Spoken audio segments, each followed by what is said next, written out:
푸틴은 비밀 작전을 계획했습니다. 목표, 영국의 해저 케이블과 파이프라인, 현대 세계에 보이지 않지만 가장 취약한 인프라.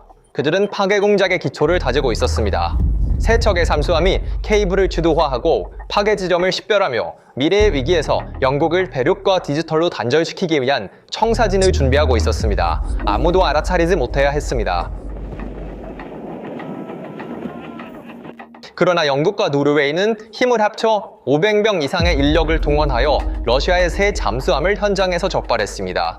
힐리 국방장관은 푸틴에게 직접 경고했습니다. 그리고 푸틴 대통령에게 말합니다. 우리는 당신을 보고 있습니다. 우리는 당신의 케이블과 파이프라인에 대한 활동을 보고 있으며 그것들을 손상시키려는 어떤 시도도 용납되지 않을 것이며 심각한 결과를 초래할 것입니다. 러시아의 반응은 소퇴가 아니었다. 그것은 상황을 악화시키는 것이었다. 같은 주에 순항 미사일을 장착한 군함이 제재를 받은 두 유조선을 영국 해협을 통해 호위했습니다. 그들의 잠수함이 발각되자 군함을 보냈습니다. 수중에서는 사보타주, 수면에서는 무장 호위, 러시아는 바다를 이중 갈등 지역으로 만들려 했습니다. 그러나 영국과 노르웨이는 바층의 그물을 짜서 푸틴의 이중 전술을 무너뜨렸습니다.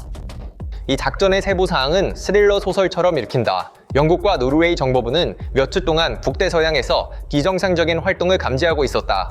러시아 북부 함대에서 출발한 잠수함들이 정상 경로에서 벗어나 영국의 주요 인프라 지역에 접근하고 있었다.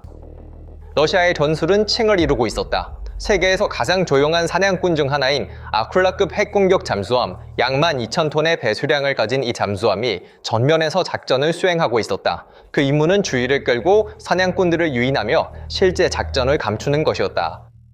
그 뒤에는 두 대의 기우기의 특수 잠수함이 조용히 작업하고 있었다.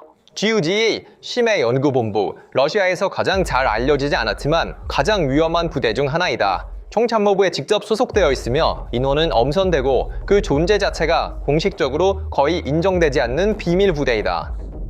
이 잠수함들은 정찰을 수행하고 있지 않았습니다. 그들은 영국의 중요한 해저 인프라를 밀리미터 단위의 정밀도로 지도화하고 있었습니다. 그들은 파괴 공작의 기초를 마련하고 있었습니다. 그리고 이 인프라가 얼마나 중요한지를 이해하기 위해서는 단 하나의 수치면 충분합니다. 전 세계 인터넷 트래픽의 95%가 해저 케이블을 통해 이동합니다. 조 단위의 금융거래, 은행 간 이체, 군사통신, 정보공유, 이 모든 것이 해저 케이블을 통해 이루어집니다.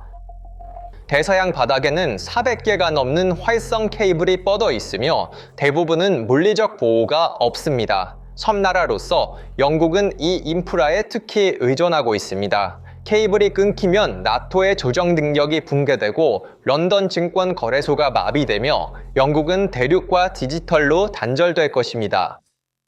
러시아는 이 취약점을 오랫동안 알고 있었고 체계적으로 이를 이용해 왔습니다. 영국은 잠수함 사냥 프리기탐, PA 포세이돈 해상 초계기, 광역소나 네트워크를 배치했습니다. 노르웨이는 자체 북극 감시 능력과 정보 공유를 기여했습니다. 두 나토 동맹국은 냉전 이후 가장 큰 규모의 잠수함 수색 작전을 공동으로 수행했습니다.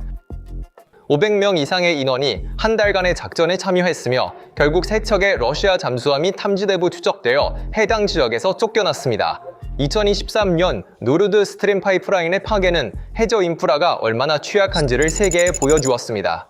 이제 GUG 잠수함이 같은 논리로 케이블을 지도화하고 있습니다. 오늘 지도화하고 내일 절단합니다. 이 지도 작성은 단순한 정찰이 아닙니다. 이는 미래의 위기에서 실행될 사보타주 계획을 준비하는 것입니다. 힐리의 발언, 푸틴의 비밀 작전은 이 정부가 영국 방어라는 근본적인 의무를 다하고 있기 때문에 실패했다는 작전의 중대성을 드러낸다. 영국은 이 위협을 냉전 이후 가장 심각한 수중 도발로 간주하며 유사한 작전이 반복될 것이라고 확신한다. 그들의 잠수함이 포착된 며칠 후 러시아는 판돈을 올렸다. 산천육급 20톤급 호위함 아드미랄 그리고 로비치가 시리아에서 칼리브르 순항 미사일을 발사한 적이 있는 현역 전투 플랫폼으로 제재를 받은 유니버설과 애니그마 유조선을 영국 해협을 통해 호위했습니다. 나토의 가장 가쁜 해상 경로에서 전함 호위하에 제재 회피. 영국 해군은 개입하지 않고 뒤에서 따라가며 모든 움직임을 기록했습니다. 그 시점은 크렘린의 메시지였습니다. 너희가 내 잠수함을 잡았다. 나는 전함을 보냈다. 이것은 우연이 아니었습니다. 이것은 푸틴의 보좌관 니콜라이 파트루셰프가 만든 교리의 일부였습니다. 파트루셰프의 논리는 단순하지만 위험합니다. 섀도우 플리 선박을 막으려는 서방의 노력을 해적으로 규정하고 무장 호위를 정당화하며 군사력으로 무역로를 통제하려는 것입니다. 그러나 긴장은 영국 해협에만 국한되지 않습니다. 훨씬 더 위험한 전선이 북쪽에서 열리고 있습니다. 러시아 외무부는 노르웨이를 공개적으로 비난하고 있습니다. 당신은 우크라이나가 바렌츠해에서 러시아 함선을 공격할 수중 드론을 준비하도록 돕고 있습니다. 당신은 나토 전체를 갈등으로 끌어들이고 있습니다. 이 비난은 외교적 경고를 넘어섭니다. 크렘린은 노르웨이를 직접적인 적으로 선언하고 있습니다.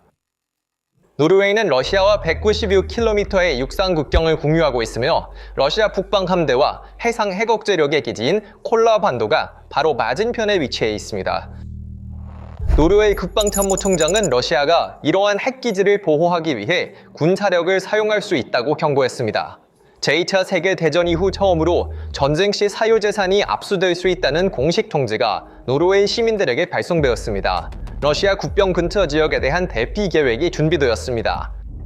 스발바르 군도는 별도의 분쟁 지점입니다. 국제조약에 따라 노르웨이에 속한 이 북극 지역에서 러시아는 채굴번과 군사 주둔을 통해 압력을 가하며 활동을 확장하려 하고 있습니다. 노르웨이는 미국, 영국, 캐나다와의 북극 안보 협력을 가속화했습니다. 해저 인프라 보호가 최우선 보안 과제가 되었습니다.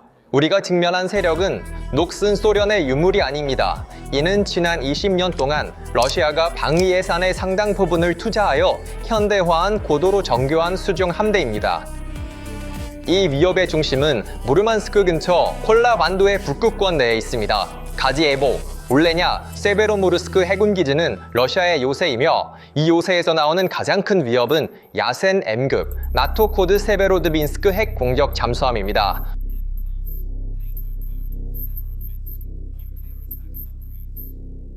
카잔, 노보시비르스크, 크라스노야르스크와 같은 이름을 가진 이 신세대 잠수함들은 낮은 음향 신호와 조용함으로 유명합니다. 미 해군 관계자들조차도 야센 M급 잠수함이 대양의 깊은 곳에서 탐지하기 매우 어렵고 서방 기술과 동등하다고 보고합니다. 이 잠수함들의 주요 임무는 탐지되지 않고 대서양에 진입하여 3M54 칼리브르와 3M22 지르콘 미사일을 사용해 중요한 나토 목표를 겨냥하는 것입니다. 그러나 위협은 온동무기에만 국한되지 않습니다. 러시아의 기우기는 국방부와 독립된 특별부대로 벨고로드와 같은 대형 모선과 깊은 잠수가 가능한 미니 잠수함을 관리합니다. 이 부대의 임무는 해저의 광섬유 케이블과 에너지 파이프라인을 목표로 하여 서방의 통신 및 에너지 인프라를 파괴하는 것입니다. 이것이 영국과 노르웨이가 직면한 거대한 존재입니다. 이 잠수함들이 GIUK 라인을 넘으면 광대한 바다에서 그들을 찾는 것은 거의 불가능합니다. 그래서 전략이 변경되었습니다. 그들을 바다에서 잡는 대신 목표는 그들이 항구를 떠나기 전에 막는 것입니다. 일반적인 순찰 임무로는 이 거대한 위협을 막기에 충분하지 않았습니다. 역사적인 동맹과 철의 장벽이 필요했습니다. 여기서 루너하우스가 등장합니다. 이 거대한 존재를 막기 위해 마련된 메커니즘은 북유럽에서 가장 통합된 해양 방어 구조입니다. 케어스타머 영국 총리와 요나스 가르스토엘의 노르웨이 총리가 서명한 루너하우스 협정은 두 나라의 해군을 하나의 단일체로 운영적으로 통합했습니다. 이 협정의 이름은 역사적인 메시지를 담고 있습니다. 루너하우스는 제2차 세계대전 동안 영국 셰틀랜드 제도에서 노르웨이 저항군의 작전 중심지였습니다. 오늘날에도 메시지는 동일합니다. 북해에서의 공동 위협에 대한 공동 방어입니다. 북해의 작전 경계가 이제 해제되었습니다. 두 나토 회원국의 해군은 통합 지휘 체계 하에 영국에서 제작된 타입 26 프리기탐으로 구성된 공동 함대를 운영할 것입니다. 노르웨이는 해군 현대화 프로그램의 일환으로 영국에서 타입 26 프리기탐 5척을 구입하여 이 방어선을 강화하고 있습니다. 총 최소 13척의 현대식 대잠수함 전투함이 바렌츠해에서 아이슬란드까지 연속적인 방벽을 형성할 것입니다. 이 함대의 중초인 타입 26 프리기탐은 떠다니는 잠수함 사냥꾼입니다. 가장 중요한 특징은 음향 스텔스입니다. 이 함선의 설계는 엔진과 기계 소음을 최소화하여 적 잠수함이 탐지하기 어렵게 만듭니다. BAE 시스템이 제작한 아티산 3차원 레이더와 타입 2087 예인 소나가 탑재되어 있어 수중의 작은 이상 현상도 감지할 수 있습니다. 가장 가능성 있는 충돌 시나리오는 대규모 해전과는 다를 것입니다. 그것은 더러운 사건들의 연속처럼 보일 것입니다. 나토 순찰대가 제재를 받은 유조선을 저지하려고 합니다. 러시아 군함이 개입합니다. 위험한 기동이 시작됩니다. 레이더 잠금 경고가 울립니다. 전자전이 시작됩니다. 경고 사격이 발사됩니다. 러시아는 이 사건을 세계의 해적으로 방송하고 긴장 구조의 순환이 시작됩니다. 이 시나리오는 5개의 중요한 지점에서 가장 발생할 가능성이 높습니다. 도버 해협, 현재 영국의 새로운 압류 권한으로 가장 가능성이 높은 발화점이며 매일 400척 이상의 선박이 통과하는 세계에서 가장 바쁜 수로 중 하나입니다. 그레이트 벨트, 덴마크가 통제하는 발트해의 주요 해협으로 러시아 유조선이 북해로 나가는 경로입니다. 스카게락, 발트해와 북해 사이의 가장 위험한 항로. 2025년에 292척의 제재를 받은 유조선이 이 해협을 통과했습니다.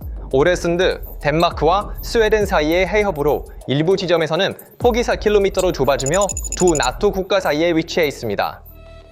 그리고 서부 지중해, 프랑스가 다나를 압수한 지역, 위험이 발트해를 훨씬 넘어 확장된다는 것을 증명하는 사건입니다. 푸틴의 계산은 명확합니다. 그는 제재를 집행하려는 서방의 결의를 시험하고 있습니다. 모든 무장 호송은 내 배에 손대지 마라는 메시지입니다. 모든 성공적인 통과는 선례를 만들고 모든 갈등의 위험은 나토를 분열시킵니다. 일부 회원국은 긴장을 원하지 않을 것이며 내부 분열은 모스크바의 이익에 부합합니다. 푸틴은 제재 체제의 가장 약한 고리인 해상 집행을 목표로 하고 있습니다. 이론적으로 제재는 존재하지만 해상에서 이를 집행하는 사람은 누구인가? 어떤 나라가 순환기사일로 무장한 호위함을 막기 위해 자국의 배를 위험에 빠뜨릴 것인가? 에너지 시장도 교착 상태에 있습니다. 만약 그림자 함대가 차단된다면 호르무즈 위기로 이미 흔들린 유가가 두 번째 충격을 받게 됩니다. 그러나 무장 호위가 정상화되면 제재는 완전히 무력화됩니다. 러시아는 매일 수백만 배럴의 석유를 자유롭게 수출하고 전쟁 자금은 절대 끊기지 않습니다. 두 가지 시나리오 모두에 섭하지 않은 서방의 에너지 안보입니다. 러시아의 진정한 목표는 바다를 지배하는 것이 아니라 민간 선박과 군사 자산을 혼합하여 바다에서의 무법 상태를 정상화하고 무역 경로를 회색지대로 만들며 법 집행을 공격으로 재정의하는 것입니다. 이 전략이 선례가 된다면 위협을 받는 것은 북대서양만이 아니라 전 세계 해양 질서가 위험에 처하게 됩니다. 이란은 호르무즈에서 같은 모델을 적용할 수 있고 중국은 남즈무해에서 적용할 수 있습니다. 1945년 이후 항해의 자유 원칙은 세계 무역의 기초가 되었고 세계 무역의 80%가 해상으로 이동합니다. 무기로 이 원칙에 도전하는 러시아의 행동은 지역적 위기가 아닙니다. 이는 국제 해양 질서의 추석을 무너뜨리려는 시도입니다. 수중 파괴, 수면 위 전함 호위. 러시아는 해군 전쟁의 규칙을 다시 쓰고 있으며 민간 선박과 군사력을 구분하는 선을 의도적으로 지우고 무력으로 무역로를 통제하려 하고 있습니다. 영국은 한 달 동안 잠수함을 추적하며 푸틴에게 직접 우리는 당신을 보고 있다고 말했습니다. 프랑스는 지중해에서 유조선을 압수했습니다. 덴마크는 해협을 강화했습니다. 노르웨이는 자국민에게 대피 계획을 보냈습니다. 나토의 해군력이 냉전 종식 이후 가장 포괄적인 작전을 러시아의 그림자 함대에 대해 시작했습니다. 그러나 러시아는 물러서지 않고 있습니다. 잠수함이 잡히면 전함을 보내고 모든 검문을 해적으로 몰아가며 긴장 고조를 감수할 준비가 되어 있습니다. 도보 해협에서 스카게라까지, 그레이트 벨트에서 서부 지중해까지 유럽의 해상 경로는 이제 체스판입니다. 모든 차단 시도는 잠재적인 불씨이며 모든 무장 호송은 잠재적인 긴장 고조입니다. 그러나 GRUK 갭, 즉 그린란드, 아이슬란드, 영국의 폐쇄로 인해 이 카드는 손에서 빠져나갔습니다. 유럽 에너지의 30% 이상을 운반하는 영국과 노르웨이를 연결하는 3,500억 파운드의 해저 인프라는 이제 대서양 바스티온 방패 뒤에 안전하게 보호되고 있습니다. 푸틴의 에너지 카드와 통신 방해 위협은 물속의 이 디지털 벽 덕분에 무용지물이 되었습니다. 러시아는 개방된 바다에 대한 접근이 제한되고 전략적 선택지가 줄어든 위치로 밀려났습니다. 블라디미르 푸틴이 서방의 결의를 수렴했던 회색지대 기간은 유럽의 단합된 의지와 기술적 우월성에 부딪혀 끝났습니다. 통합 방어 시스템이 낡은 유조선과 도발적인 기동을 대체했습니다. 북쪽에서 새로운 시대가 시작되었고 이 시대에는 주도권이 이제 나토의 손에 있습니다. 세계 해양에서의 이 거대한 권력 투쟁을 따르기 위해 수면 아래 펼쳐지는 전략적 체스 게임과 시시각각 변하는 글로벌 균형을 주목하십시오. 이 게임에서 양측은 핵 보유국이며 한 번의 잘못된 움직임이 북대서양을 활동적인 분쟁 지역으로 만들 수 있습니다. 이에 대해 어떻게 생각하시나요? 댓글로 의견을 공유해주세요. 채널을 구독하고 알림을 켜서 PPR 글로벌의 새로운 분석을 받아보세요. 저희를 선택해주셔서 감사합니다.